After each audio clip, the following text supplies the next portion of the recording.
Hey, welcome to my channel, I guess. I'm still undecided on what to name it. Maybe in the second episode, we'll find out what to call me. Or you, us. Anyways, we are gonna be talking pretty much about mental stuff. Not mental health, not how to get better, but systematic development of thoughts and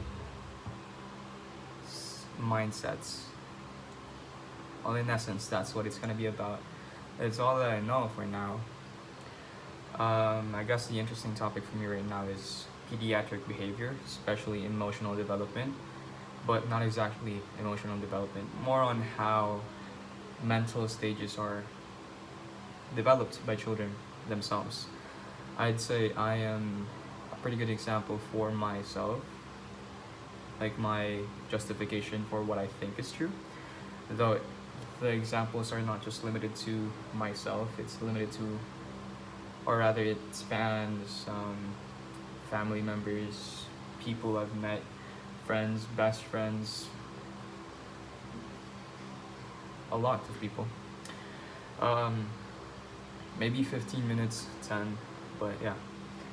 So, pediatric behavior. I guess one of the main reasons this piqued my interest is because there was this video on the internet. It was about how a child tried to regulate his emotional siblings' emotions, essentially trying to tell the little brother, to breathe and give him a distraction. I think this brings a very wonderful light, right? It enhances our view on the way children think or the way mentalities are brought up or made, rather. In a person's upbringing, it's not really a focus, but the presence and the absence of parents or guardians, not even parents, guardians specifically, affects it quite wonderfully in ways that may affect the person subconsciously. This this includes, but it's not limited to, things such as behavior, mentality, the way the person socializes with other beings. Beings is the word I use because I'm talking about animals and other things. For example, a person that's very antisocial may act very kind towards animals because that's the only way that they saw expression to be safe in their childhood. An example of a stimuli for that mindset would be being shut out by your first initial outside interactions. Outside interactions as in outside of your primary life as a toddler. This would include, perhaps if you were in a traditional household, would include your grandparents, your parents, your siblings, and your aunts and uncles. However, even with this setup, you could develop this antisocial mindset through just your uncles themselves. If you were basically pampered as a child by your parents. What I'm saying is, a child might rewire their way of thinking about strangers, which, by the way, isn't limited to just people outside of their family, outside of their home, and outside in the world, school, work, wherever. Your antisocialness might have been brought up by your own family. One main example is if your parents tried to lock you into a room, or like tried to lock you in a room, though not abuse type of lock, but a type of lock as in keep the baby inside because it's safer. And your first interactions with your other family, your extended family, would be a form of, I don't know, I guess as a child you wouldn't exactly know how to act against pain and other things since you're learning, and children tend to cry a lot, see things negatively. A little bit of pain causes crying, a little bit of foreign material introduces fear. This might rewire the brain into thinking that something may be what it isn't, unsafe. How the darkness can be feared is when it's considered unsafe. How heat can be considered to be absolutely scary, even though it varies from temperature to temperature. what I'm trying to get at is how fire can be introduced as a way to teach a child about pain. For example, a hot stove or a hot pan touched by a child, and all of a sudden, fire is something you should never go to. Whereas another child, way far from that place, geologically, may consider fire a place of warmth, or rather, a source of warmth. Basically, what I'm trying to get to is how children's behaviors have specific stimuli that give them a very broad range of personalities, right? And going back to our video, the child that tried to calm down the other child, the younger sibling, was, I believe, there's a very good possibility of this. This isn't a behavior I made up. This is a behavior I didn't study it as in study it, but in a way that I have researched or looked into it, I believe it's a very plausible way of, it's a very plausible the deduction from every present possibilities. One way that a child learns to regulate their emotion, or two ways rather, is through innate and outward interest. Innate meaning the child's own interest in controlling their emotions, though this is very rare and usually is correlated to different types of psychosis, or I'm not sure if that's the right word, but mental diagnosis, basically. And the other is outward interest. We have to first go for outward interest. Outward interest lies with the parents wanting a child to shut up after crying. I mean, who doesn't want a child to stop crying, right? We all do. Children, little siblings, whoever it is, love, annoyance, can always be seen as one thing. And this leads us to want something to stop that noise, to want that specific child, to stop that noise.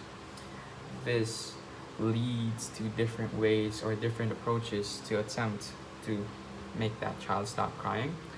Now, one would be that the child himself learned from his younger sibling.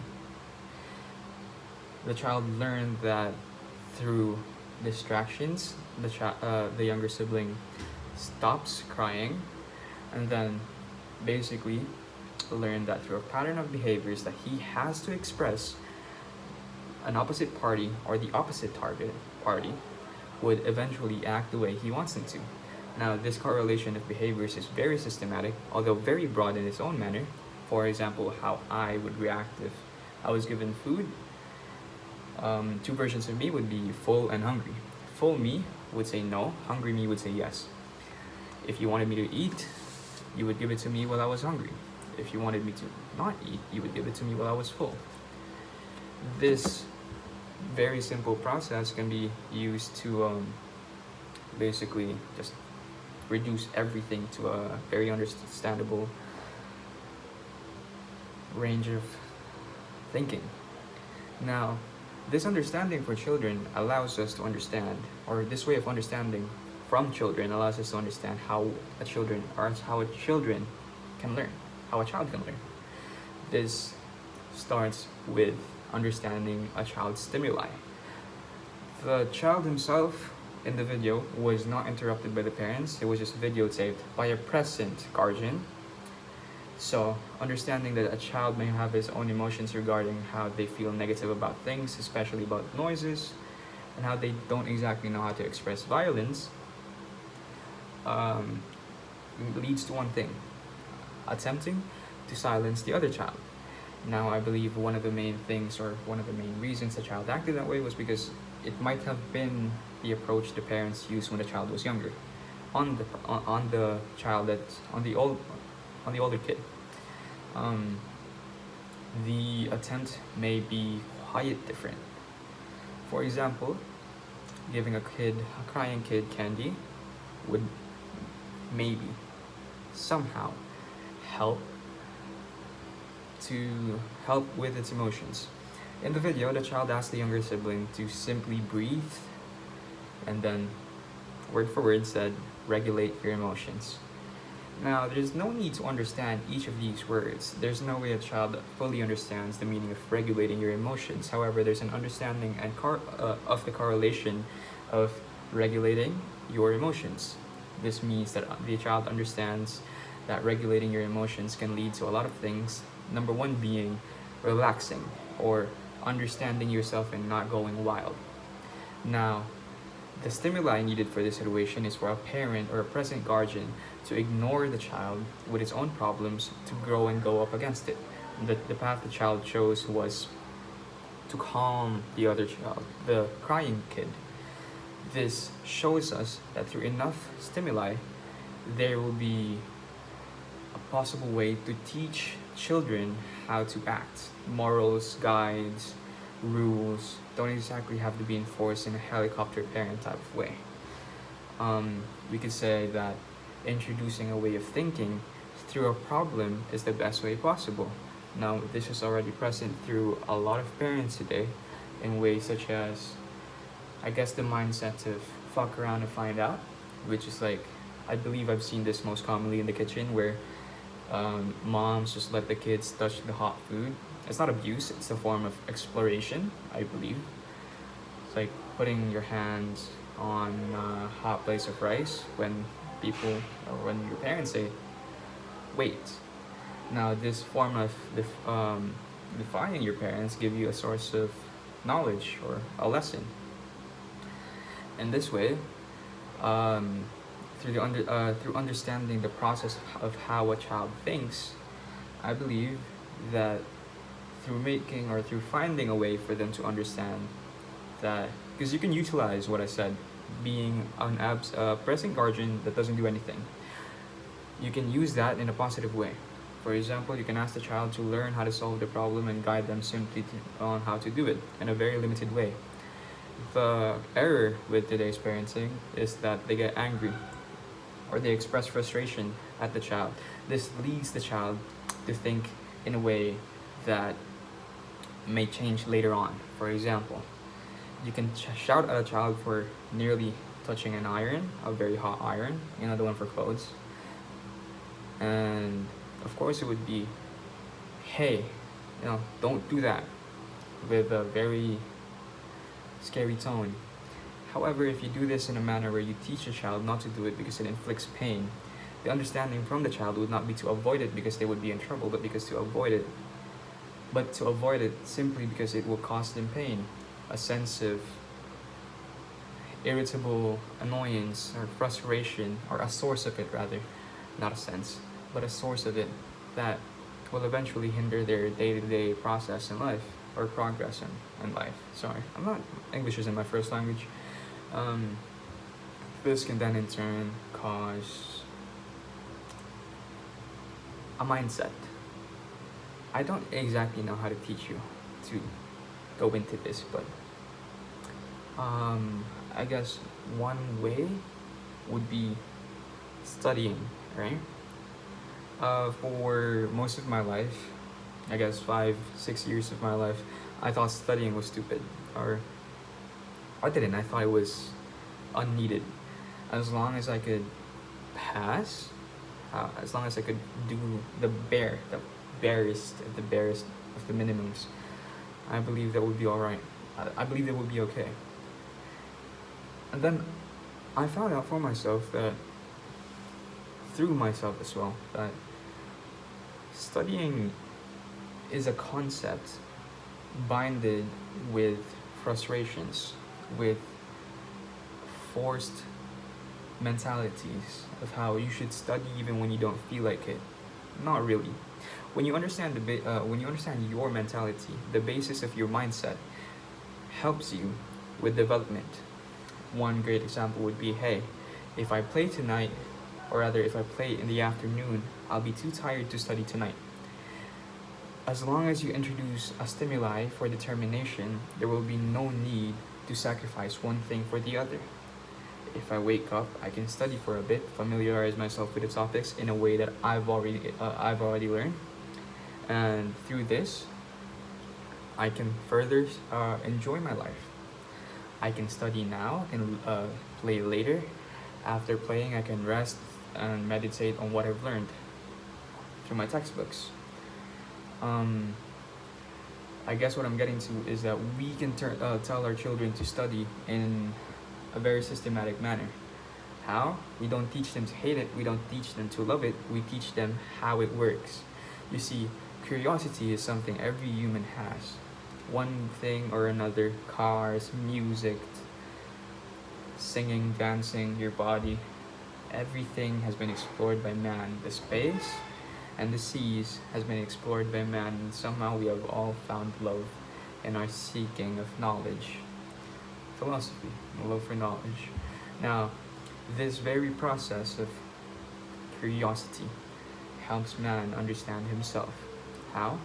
By incorporating what knowledge they liked into their daily lives. For example, by the moment you go into high school, you're done with basic education, and you follow through educations that you follow through with subjects that you choose for the Western world. That is, for the eastern part of the world, there are strands that you can choose from, and I'm not really sure how it works for other countries, but in essence, you learn what you want to do, and you follow through with it. The ability to have a choice gives a child determination and dedication to pursue continually their interests and their goals. Now, when a child understands how great something is, they pursue it not with a mind of, how do you say this, frustration, just like how many children would today. They would complain about how they don't want to do it. They would see school as a burden rather than a form of play. A play as in a theatrical play. A play as in something meant to entertain you. In a systematic manner, where I spoke of that I spoke of earlier, which is to teach a child to understand something on his own and to see it as he will. In that same manner, I believe that we can teach children to like school. If you stress enough the importance of education, a child will seek it on its own, not because you forced him to. When I say stress the importance of it, I do not mean to beat your child into studying. I mean to teach your children that studying isn't just about math. It's about drawing, it's about colors, it's about a lot of things.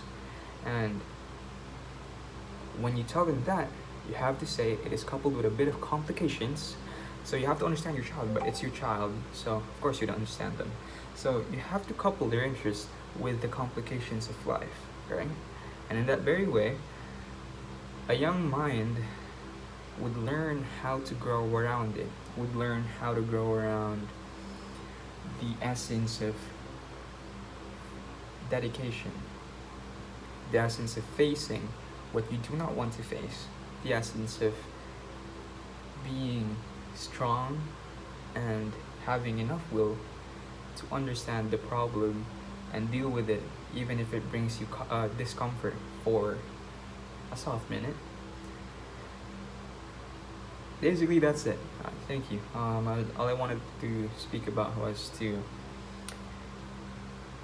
stress education in our children's lives. Pretty much it. Bye.